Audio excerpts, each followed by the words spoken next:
Nathan Jackson, and I run the Facebook page and tour company, St. Louis History and Architecture. And I write articles on different 19th and early 20th century buildings around the city of St. Louis, and I also give walking tours of multiple different neighborhoods. And today we're going to be talking about the Hyde Park neighborhood. So, the Hyde Park neighborhood actually got its start in 1844 as the city of Bremen, and it was founded by people from that town in Germany. And there were 4 people who were the original founders of the city, Emil Mallinckrodt, Ernst C. Engelrot, and Destrehan, and George Buchanan. And 4 of the streets in the further south part of the neighborhood are actually named after those people. And the area was not very large. It was its own little city. And as the city of St. Louis began to expand, by the 1840s, St. Louis was only at 16,000 people. And 10 years later, it was at 77,000 people. And so, in 1855, they found the need to expand the city limits out to Grand Boulevard. And at that time, they annexed Bremen into the city limits and purchased the site where this park is making Hyde Park. And so Hyde Park was founded in 1854, and the neighborhood was kind of renamed after the park.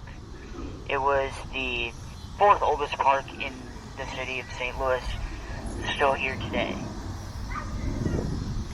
Now, one thing we talk about a lot as we discuss the history of this neighborhood is the German immigrants, and they play a pretty significant role throughout its history. A lot of Germans were abolitionists and had very strong tendencies toward the Union. During the Civil War, Fairgrounds Park was not actually a park yet. Up the road, it was used for the fairgrounds from 1856 to 1902. During the Civil War, they used it as Benton Barracks, so that's where a lot of the Union soldiers trained. So in 1863, on the 4th of July, they had a celebration here at the park. There was a tavern along the park owned by a guy named Coolidge. And so a lot of soldiers came down from the barracks to celebrate. The problem was Coolidge ran out of beer. And so the tensions started to rise, and there was a little bit of a brawling and whatnot, and then I guess he ended up getting in some more beer. It got here, so things sort of settled down, but then they got all drunk, and then they had the fireworks, and things kind of wound back up, and eventually they had what was called the Hyde Park Riot. And the Hyde Park Riot, basically the soldiers were shooting at people and the civilians were shooting back, and there was a little brawl that essentially ensued, and that was on July the 4th, 1863. And they ended up, in the end, burning down Coolidge's Tavern. That was one of the earlier pieces of history that happened in this neighborhood. Also, by that time, the city of St. Louis had reached 160,000 people, making it 50,000 larger than the city of Chicago at the time.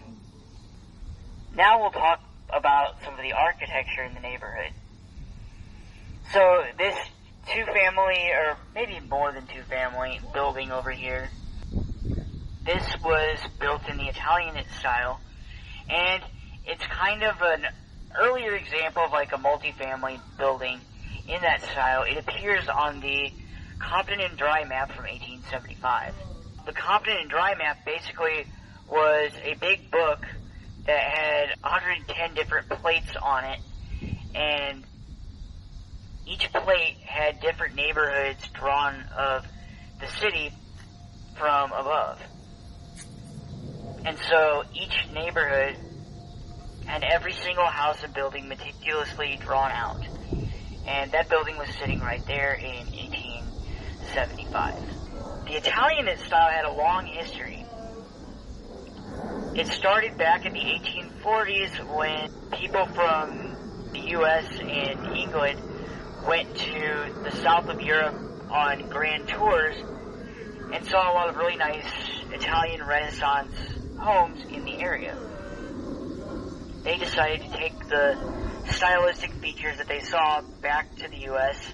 and they started building country villas like Henry Shaw's Tower Grove House and other early examples like that. After the end of the Civil War, they started to build townhouses, and a lot of these townhouses had a lot of the same features. Italian-style homes, all of them have really tall, thin, arched windows. Most of them have wooden bracketed cornices, and a lot of them, especially in North St. Louis, have those lintels above the arched windows, which is only found in North St. Louis, basically, except for like one example. So they had those big pieces of limestone, and just down the road at another park used to be where they had a limestone quarry. So they had the limestone right here to make them. But there are a lot of buildings from earlier periods that all had limestone lintels across the windows, but only the ones in North St. Louis seem to have these ones that went across the full span on their Italian-style buildings. Before they were flat, these ones are arched. And you can see they have a segmented arch, which means the arch just kind of drops off real fast on the sides. Now, on the side, they also have limestone keystones in the middle of the arch. That was typically a later 1870s and earlier 1880s feature, but this is probably a very early example of that. Now we'll be talking about this mansion here. Even though it is vacant, I was actually inside there a few years ago. They gave me the key and let me go inside. And you can go on all 3 floors. It's actually stable enough to do that. The house was built in 1879 in the Second Empire style, which we'll talk about a little bit more in a bit. But it was built in the Second Empire style, which is a similar style to the Italian style. The main difference being it's a mansard roof. But it was built for a doctor named August Roach in 1879. You can see it's a bit later example of the Second Empire style, and it has a lot more of those like keystone features. There's a mix of brick and limestone, and the roof becomes a little more vertical. There's not as much of a curve to it like in earlier examples. We'll see a really nice example of what's called a flared mansard a little bit later in the tour. But this one here was built in 1884. Now, the Second Empire style was named after Napoleon III's Second Empire, which in the 1850s, he hired a guy named Baron von Haussmann to redesign the streets of Paris with large buildings that had a mansard roof on their top floor. And the mansard roof was done because in France, they tax based on the number of floors, but technically the roof wasn't a true floor, so they saved money on taxes that way. But it had enough space that it operated in the same way. And the style just became popular after the end of the Civil War and made its way to the U.S., first in the wealthier neighborhoods, and then it kind of slowly moved across the whole city by the 1880s. Hyde Park has kind of a mix of both periods a little bit. About this building here. So from 1937 when it was built till the 1970s, this was the Hyde Park movie theater. So a lot of neighborhoods actually had their own little movie theaters at the time, and Hyde Park was one of them. As the neighborhood started to decline after Highway 70 was built through the eastern portion of it, then people started to kind of leave the neighborhood, and that's when they ended up closing this. It was called the Bremen Theater. Oh, Bremen Theater? Okay. It's called the Bremen Theater. also another theater over on Salisbury. Oh, okay. And then there was another one called the Tower Theater. I actually have heard of the Tower Theater. Yeah, was that up on Grand? Oh yeah, came off Grand. What? Yeah. They all have basements. You can see basement level. Oh yeah. The house number 3925, the one with the little green shutters, is a very unique example of the Italian style here in St. Louis. Now, most all these were built around the same time in 1879. Some of them had mansard roofs added later than others. A couple of them were actually built in 1875 and had big mansards added in the late 1880s or early 1890s. But that particular house was built for a guy named Charles E. Kirker in 1879. And he was the head of the German Savings Institution at the time. Or he might have been the head, but he worked with the German Savings Institution. He was a banker. And he lived at the house from about 1879 until the early 1890s or so. And then at some point, there was one person who lived there for a very short period of time. And then the Cromacke family bought the home. Charles Cromacke had a furniture shop up on Salisbury Street and lived here with his son, Emil Cromacke, who was 17 years old at the time they moved in. Emil became a piano teacher, and that's what he did. He was listening to a lot of directories, was well known for it, and he ended up staying at the house, and his father ended up moving to O'Fallon Park sometime in the early 20th century. Now, Emil Cromacke basically lived here the rest of his life, which was around 60 plus years, and he was at that house until the 1950s. The house, what's fascinating about it is basically you can see that it has that front gable to the roof and a little round piece in between and almost like a little bit of a like wooden trim around it like you would see in a typical like stick style or folk Victorian type home in like more suburban areas, and they kind of incorporated that into this brick structure here in the city along with Italian style features. There's no other home like that surviving in the city of St. Louis. So that's sort of like a hybrid or something. Like where yes. You're in it. This whole area. That's a hybrid? Well, yeah. It's one of the oldest areas in the city. Yep.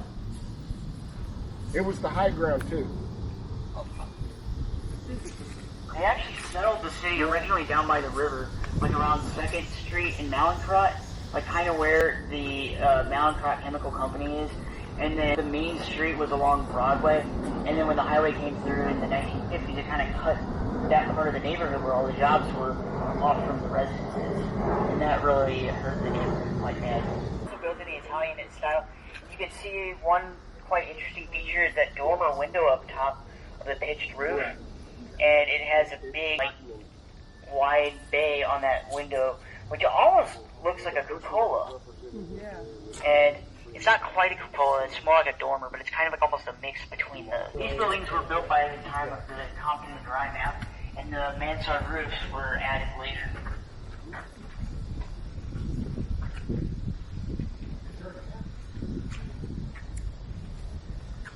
These are typically built around the late 1880s and early 1890s. And one thing that's pretty noticeable right off the bat is that this building has hydraulic brick as opposed to the earlier handmade brick. And the hydraulic pressed brick was like much firmer because it was pressed down in the hydraulic presses, and they could make a lot more shapes out of it, so they could round off the brick on that window arch and do things like that with it. And you could start to see that around the 1880s and 1890s.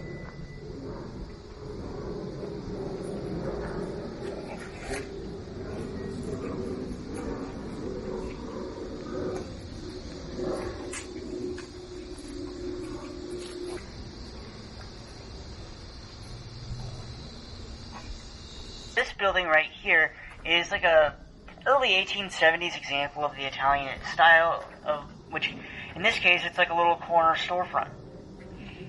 And one thing it kind of shows is like what was very common at the time was you'd have like a storefront below, and oftentimes the shop owner would live upstairs while running the store, and they'd have a little door like on the side there, and they'd go up to the top, and that's where they would live. A lot of these storefronts, like at the time, these are what really helped to increase population density throughout the city. By 1870, the city was the same size it is today, and the city limits were still at grand. So population density was a lot higher at the time.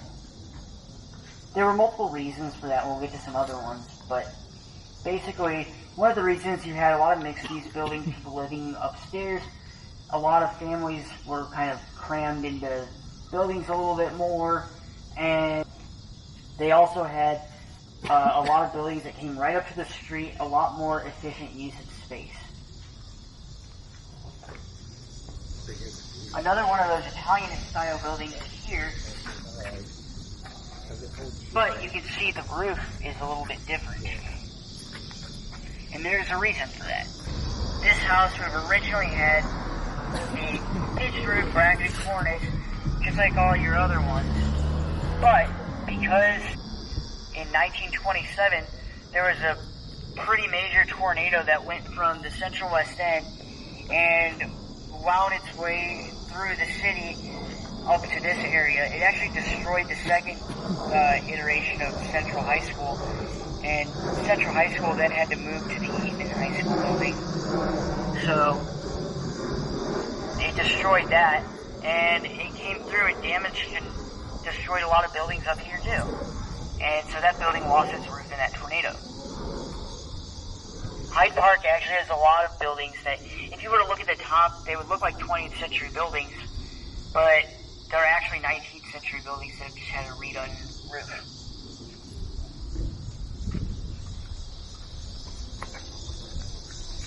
This building right here, this was probably built in the mid to late 1850s, and it was built in the federal style. The federal style was very common in St. Louis before the Civil War. It actually originated on the East Coast during the early federal period, which is how it got its name. And it made its way to St. Louis when American settlers began arriving after the 1803 Louisiana Purchase. And it remained popular all the way up to the 1860s when the Civil War broke out. One thing that you'll see in all of these types of buildings is that they'll have a very symmetrical shape to them. They'll have flat limestone lintels across the tops of the windows. Sometimes they're wood, and sometimes they have what's called a jack arch, which is flat, but the bricks are slightly angled from each other to hold the weight. And these buildings are some of the oldest that stand in St. Louis. You can also see the little brick corbelling across the top is very simple, and the building has a pitched roof.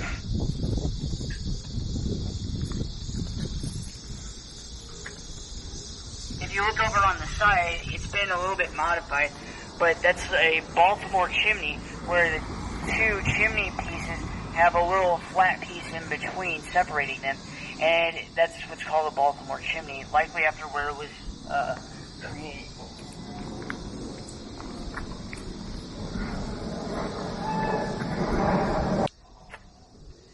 This is the Freedom's Church, and here you can see Freedom's Church was founded in 1858. Their original building was built in 1860, and they outgrew their original building. You can see the original on the Continental Dry map, and then in 1906 they built this in the castellated Gothic Revival style.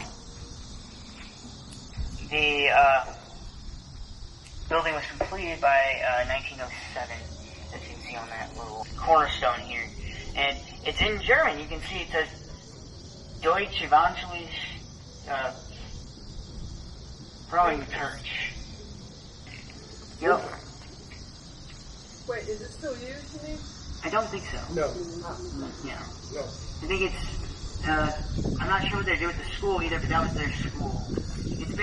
It's been closed as a church for a while, I think. That's the school next to it. That would have been the auditorium, gym area. Okay. It's abandoned. Correct, all of them. Yeah, they're all. Most of the when Pentecostal churches. Yeah, like a lot of the storefronts became churches. And yeah, as you can see, it was quite a large church at one time.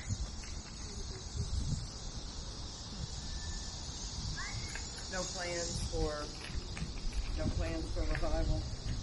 As you brick around the turn of the century, and they just paved over the top of them, and if left to it, you know, a lot of the brick will expose itself if they just let the asphalt go away.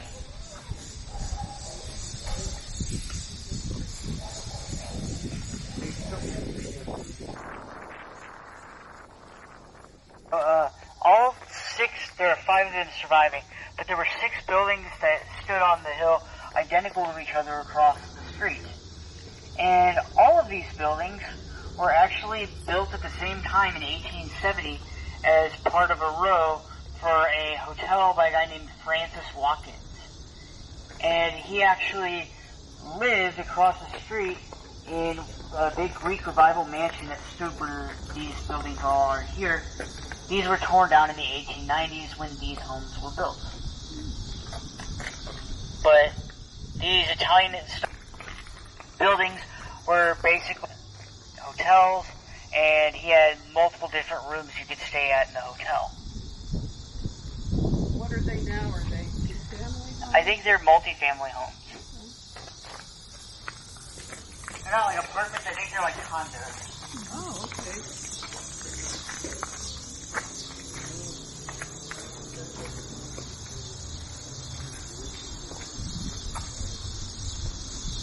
There is a nice example of the Romanesque revival style of architecture. The Romanesque revival style of architecture became popular in the late 1880s and early 1890s throughout St. Louis. It was originated by a guy named H.H. Richardson. Used the style to design numerous buildings in Boston, Buffalo, New York, and Pittsburgh, and St. Louis, and Chicago. One of his actual buildings stands in Midtown, and he passed away in 1886 of kidney failure. But even after he died, the style posthumously stayed popular until about 1900. And it features big, wide, heavy arches, a lot of times turrets, and decorative stone features. And you can kind of see that with the building here.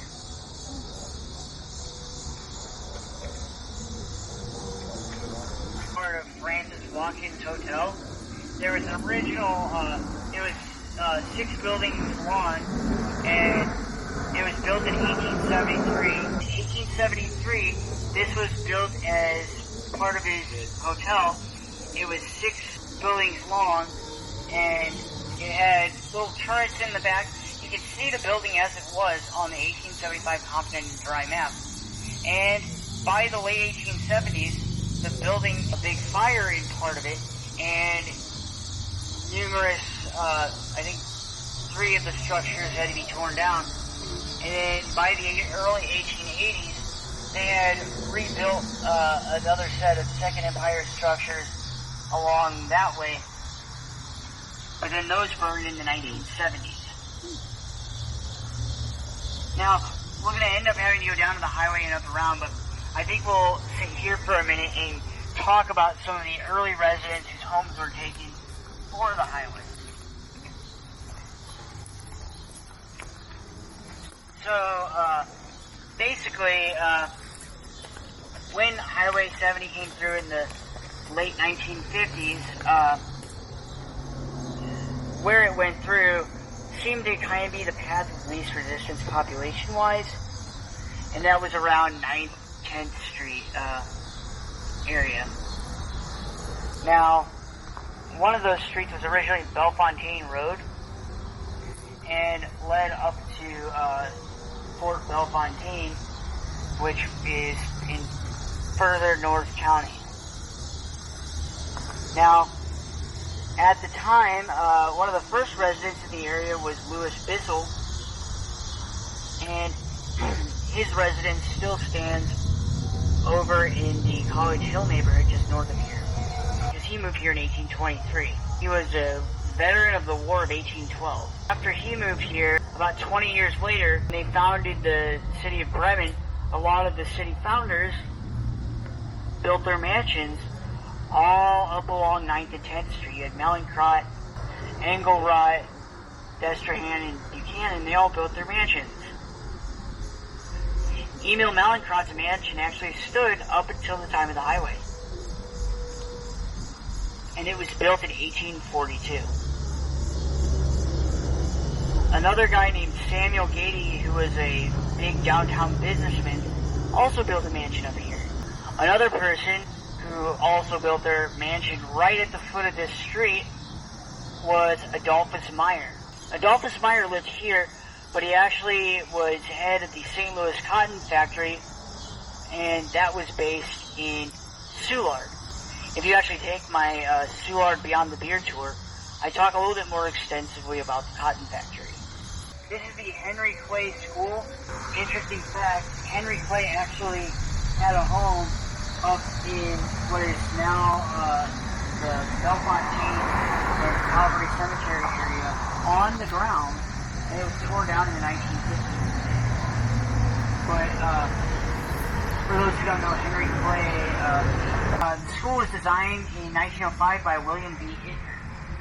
And William B. Idner was one of St. Louis's most prominent school designer for the city of St. Louis from about 1895 into the 1920s.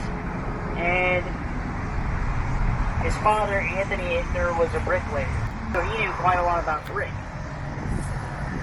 When he became an architect, he actually incorporated this into the designs and kind of used multiple different colors of brick to create designs in it. Another really interesting feature with Idner Design Schools, they really try to illuminate the inside of the building by using natural lighting as much as possible. And they also had a sweat design of the school where the lower grades start at the bottom and then you go up through the grades as you go up through the school. And his designs were revolutionary in school.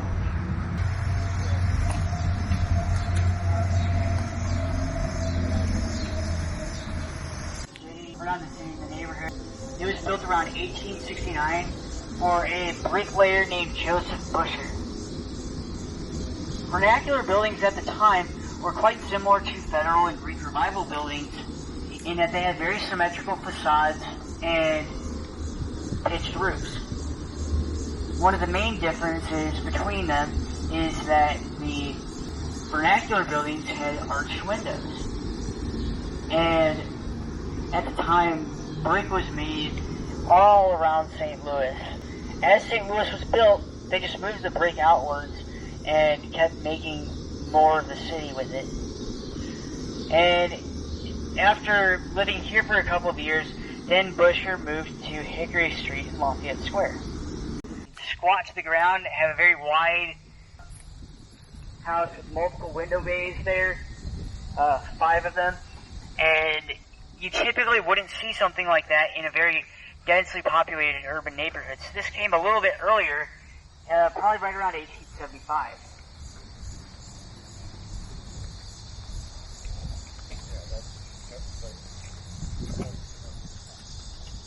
This was also built by Francis Watkins. There used to be a row of 12, and it was built in 1873 as well. And unfortunately, over the years, some of the buildings were lost, and a big number of them were lost in the late 2000s, and after having fallen apart for multiple years. But recently, the corner and the other 3 residences were saved. So, 3 residences including the corner. So, a small piece of this significant Bremen row actually does survive. And is it a single-family home now? No. I think How do you explain that roof line? It says it's still called a mansard roof? yes, it is. It is It's technically, they just did not use slate. They use brick like there. Yeah. I've posted pictures of this building, and that was the biggest complaint. Oh, that's That cute. that is not slate. Oh, it's roof. not true to the... Right, Correct, it's not a the slate. style. Gotcha. Yeah. So there's composite or asphalt or whatever.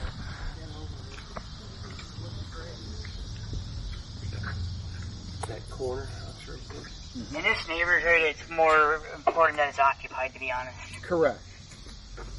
In Seward, you can do, in Seward and Benton Park, you can do that all you want, because there's money to be spent there. Coming up on the politician's house. Yeah. The nicest one. An alley house. In the 19th century, a lot of times, multiple properties were built on the same lot, either by someone living in the front, or they lived somewhere else but owned the whole lot. And so to use the land most efficiently, they build multiple properties on the lot to make the most rent. There was no zoning laws until 1916. There you go. And in a lot of cities, they're trying to bring that back. And I know in parts of St. Louis, it's still, I'm pretty sure in this neighborhood, if you wanted to do something like that, you probably could.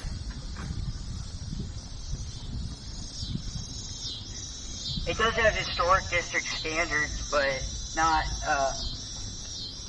nothing like that. Like, they definitely want the density.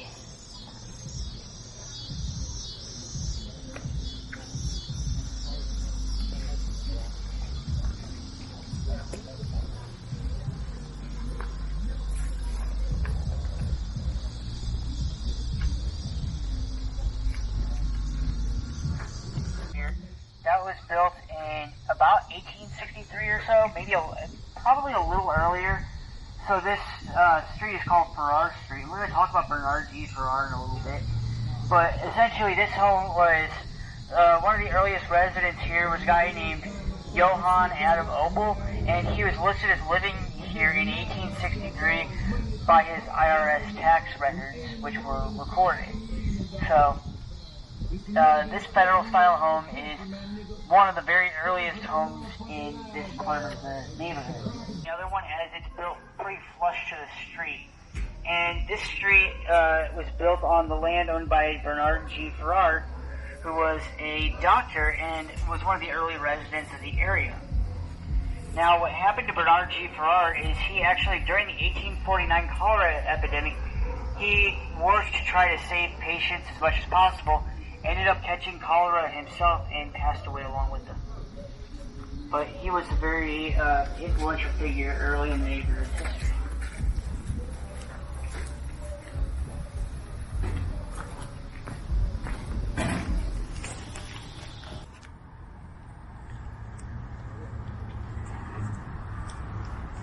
Building across here, this is the Divil Branch Carnegie Library, built in 1909 by architectural firm Mariner and LeBeau.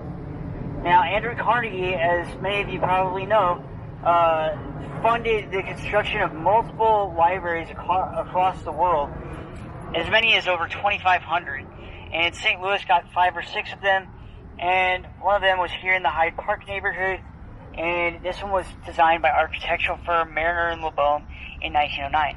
Technically, the Central Library is one of the Carnegie libraries and was funded by him and was built between 1907 and 1912 and replaced the Music and Exposition Hall. And you can tell this is actually a handmade brick still by the way it feels. But one thing you'll notice about a lot of late 1870s, early 1880s buildings is the windowsills. A lot of windowsills on these 19th century buildings were cut limestone, and in the earlier periods they were just flat and plain, but as they went forward They were carved and had designs and details in them. And that shows you kind of a little bit of a look into when around they were built. How do you know how smooth they are? Is it how you know they're They're actually kind of rough, but in there, like the grit texture of the versus like being absolutely like smooth. A little brick entryway off the sidewalk here. The corner here is another example of a pre-Civil War building built in the Federal style, and it got damaged in that tornado, and so they flattened the roof and rebuilt afterwards.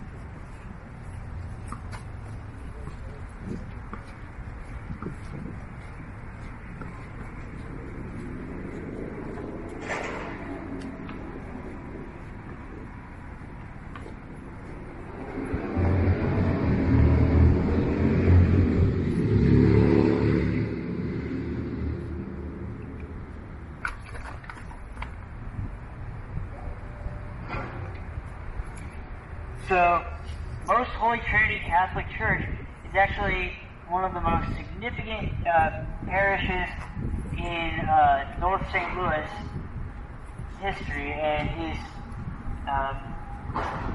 one of the largest churches still standing in this part of the city. Also, it's still an active parish. So, this building is the third of its three buildings, and the original building was built in 1848 when the Germans of Bremen didn't like having to go all the way down to St. Joseph's, just a few blocks north of downtown, to attend Mass. So they tried to get the city fathers to donate land to have the church built. None of them would do it. So none other than Bernard G. Farrar decided to lend them a block of land for their church, and it was then 11th and Mallinckrodt. In 1883, they changed all the streets. They were renumbered. So 11th is now 14th. 1858, after they had built this little log church by moving logs up from the river, they decided to expand, and so they made a second church out of brick that faced Mallinckrodt Street. Now the neighborhood kept growing, so by the 1890s they realized they needed another church, so they tore that down and built this one in 1898. This is a very typical example of a Gothic revival style church, kind of meant to mimic churches in France and Germany. The one most noted that it typically kind of mimics is a combination of the cathedral in Cologne and the Notre Dame Cathedral. In 1927, it used to have a third spire in back, and that was damaged in the tornado. But the church itself managed to survive pretty well. You could actually go in both the steeples. I've actually been up to the top of them. This is probably built in the early 1880s, and had a home. Yeah. Yeah. Great example of going all the way through the block with buildings. So this building was built in 1875 for a guy named John William Cassing, and he ran a grocery store out of the corner and lived upstairs. And then they had an alley house built at the same time, which was lived in, facing Garden Street, which was called Garden Street because a lot of the people living in this area had gardens on the street. And then they, a little bit later, built a middle house. And middle houses were kind of, in this case, you had a piece fronting the roads, so you had windows, but in a lot of neighborhoods, especially Carr Square, which is right north of downtown, a lot of middle houses were surrounded by buildings on all sides. And it was one of the worst, most cramped places to have to live. And that was in like the Irish tenement type neighborhoods. Carr Square neighborhood was also referred to as the Carry Patch. Is that a mouthful? Yep.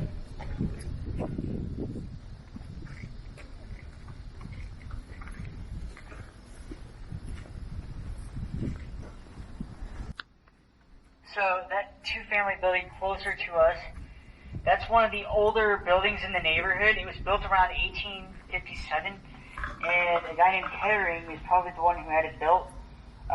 He actually lived there when it was owned by someone else.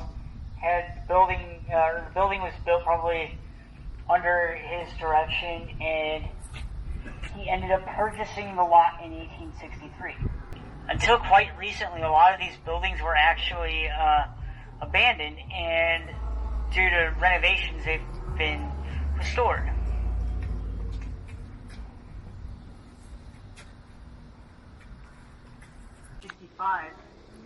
For a guy named Casper Link, and as you can see, it has like a big Greek revival style front entryway with the little pilasters, which are basically fake columns, kind of in this vernacular style building. And this is just one of many examples of that vernacular style throughout the neighborhood. This area south of the park was developed earlier, back in the mid-19th century.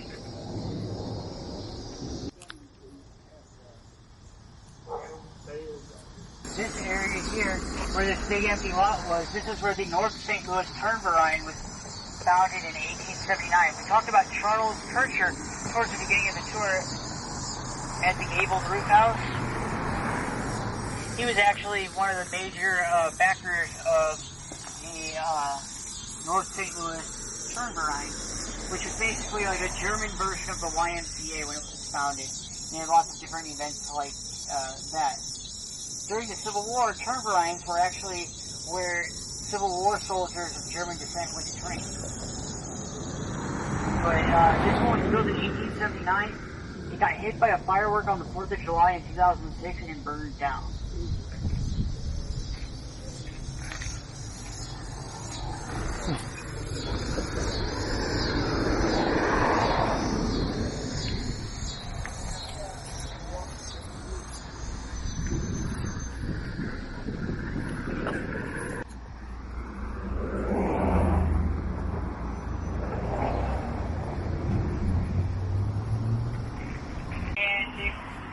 Renovated the building.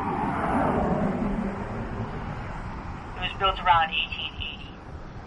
And you can see it still has that nice oriel window overlooking that bay right there. What's its use going to be now that it's like something called the Be Well Cafe. Like a co-working space, I think. There's going to be like a food place in there. They got a whole lot planned for it. Hyde Park Brewery. And the Hyde Park Brewery was one of the larger breweries up in this area. It actually survived Prohibition and continued on into the 1950s.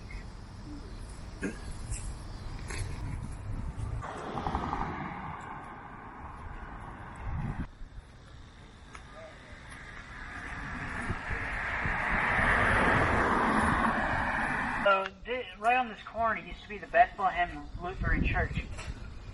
It was one of the largest churches in the neighborhood. You can see from the highway pretty clearly until it collapsed in 2014. The Bethlehem Lutheran School is still there and still used. The church was actually planning to fix it up and was temporarily using the school when it collapsed.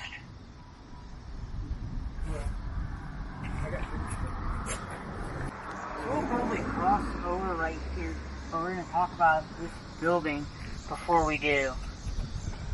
So this building here was built for a guy named Richard Hospice, who was with the German Savings Institution as one of its heads, and he had this mansion built in the Italian style in 1868 to 1869.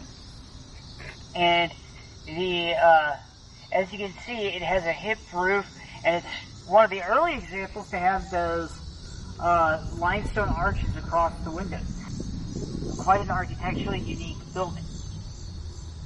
So this building here, he lived in it for a while, and then when he passed away, the building was then sold to Christian and August Forster of the Hyde Park Brewery for a little bit, and then he sold it to the Shore family of the Shore Schneider Brewery, which is just a little bit up the road. As part of his land, this was actually a very nice part of the neighborhood back here called Salisbury Heights.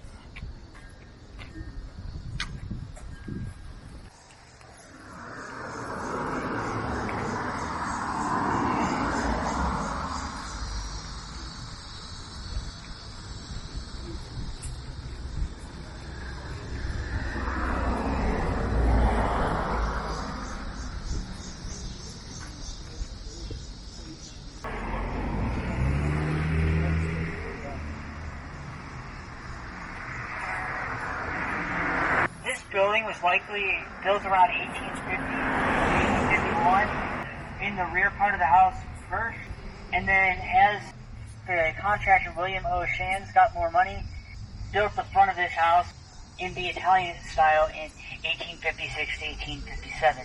It's a really nice early example of an Italian country style home still standing in the city. One of the oldest ones outside of the Henry Shaw House, still up within city limits.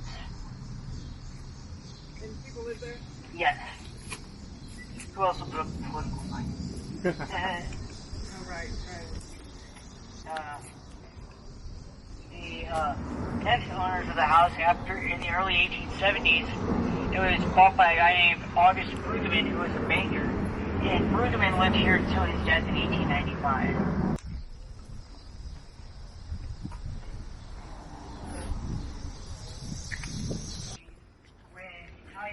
Went from pitched roof to flat roof type design. It goes pretty far back.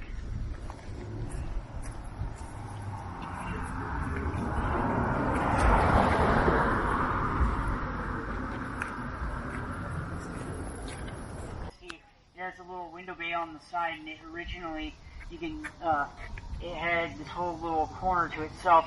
Another house was built on the corner later, but on the Compton Dry map, this was the only one here. Circa 1870. So this building here, this is the Irving School, which is one of the oldest extant public school buildings in St. Louis. It's no longer used as school departments now, but it was built in 1871 in the Italian style, and is tied for the second oldest school building standing in the city. The oldest is the Lions School on Anheuser-Busch property.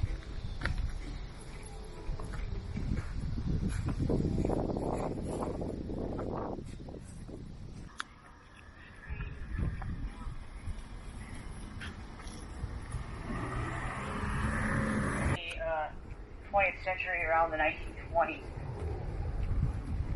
and just incorporated that 1860s era house.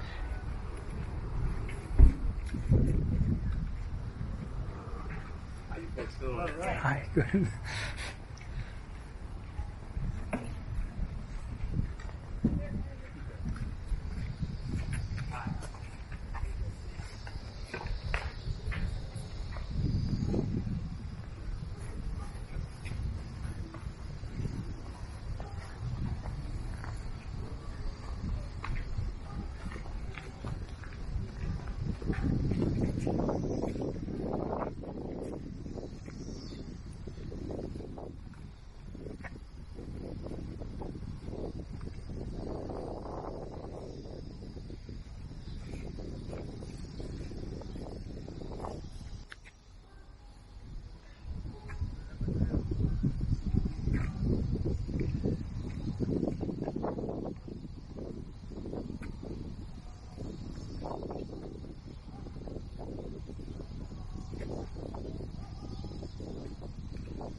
So this house on the corner this was home to Ulrich Friedrich Wilhelm Benson, and he was one of the earliest residents out in this area, long before anybody else got out here.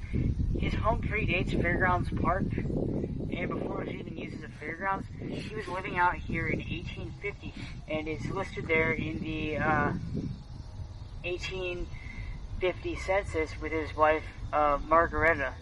And he was born in Germany, in the Hanover region, in 1806, married in 1832.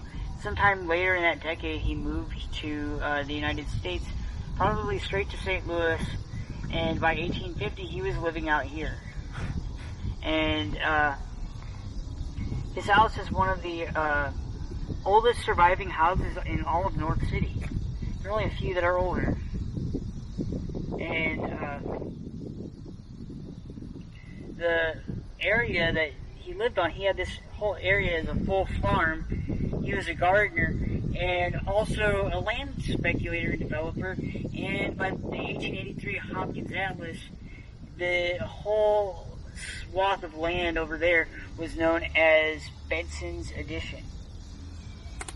So he had a lot of these lots all developed around his property very early on. And actually right now we're not all that far from Fairgrounds Park. This house behind us here, that one was another 1850s era house that had its roof damaged by the 1927 tornado. Central High School, as I talked a little bit earlier, the original Central High School was downtown, built in 1855 at about 15th and Olive Streets. And then they tore that down in 1892, built another location across from St. Alphonsus, and then that was destroyed in that tornado, and then they moved Central High School up to this area in the Yeatman High School building in 1927, where it remained until 2004. And they moved it once again.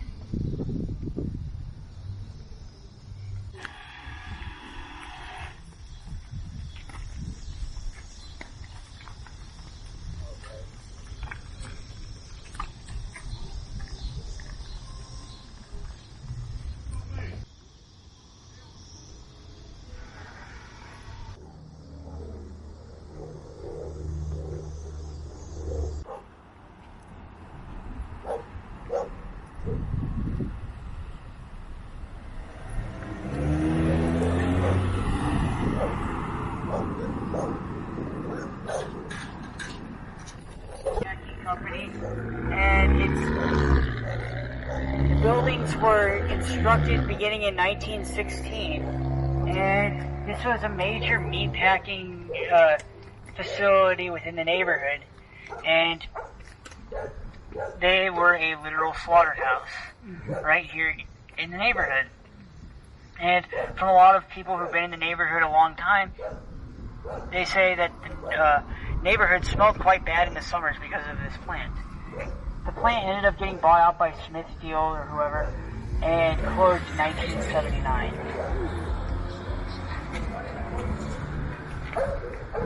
That's a pretty good sized tree up there. Oh, yeah.